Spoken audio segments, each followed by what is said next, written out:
etmişəm, sən olan yerdə nə qarət eləmişəm. Mən açan eşqə xəyanət eləmişəm, sənə öz canımı əmanət eləmişəm. Qara saçlarımı ağartmısan mənim, səndən Allaha şikayət eləmişəm. Ölürəm çox böyük ehtimal ilə, həyatım olmadı bir vüsal ilə. Mən müqəddəs sayaraq xəyal ilə, qara gözlərini ziyarət eləmişəm. Mən açan eşqə xəyanət eləmişəm, sənə öz canımı əmanət eləmişəm. Qara saçlarımı ağartmısan mənim, səndən Allaha şikayət eləmişəm.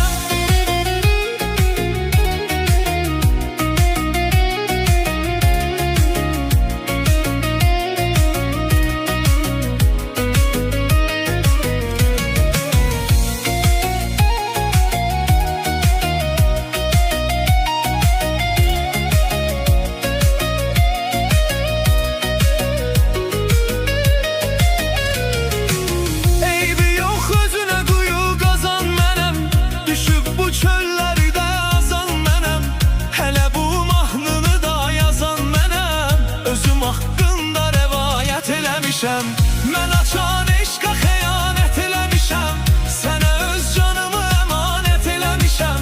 Qara saçlarımı ağartmısan mənim, səndən Allaha şikayət eləmişəm.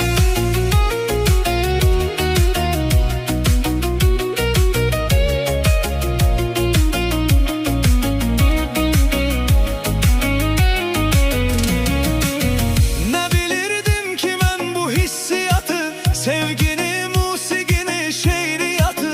Sen gelenden sonra sevdim hayatı, sen gedenden sonra nifret eləmişəm. Ben açan eşqə xəyanət eləmişəm, sənə öz canımı əmanət eləmişəm. Qara saçlarımı ağartmısan mənim, səndən Allaha şikayət eləmişəm. Ölürəm çox böyük ehtimal ilə, həyatım olmadı bir vüsal ilə. Mən müqəddəs sayaraq xəyal ilə, qara gözlərini ziyarət eləmişəm.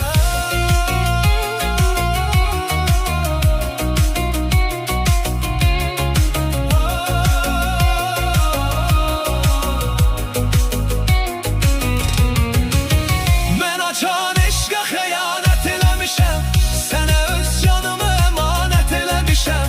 Qara saçlarımı ağartmısan mənim, səndən Allaha şikayət eləmişəm.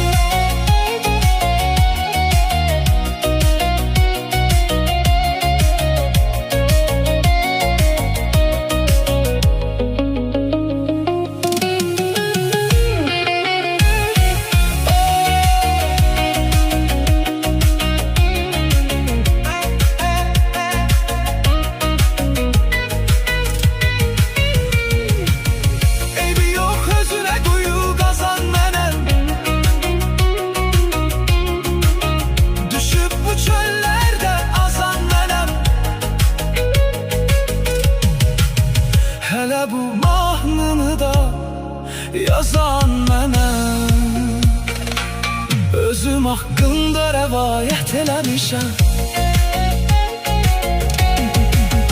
Mən açan eşqə xəyanət eləmişəm, sənə öz canımı əmanət eləmişəm. Qara saçlarımı ağartmısan mənim, səndən Allaha şikayət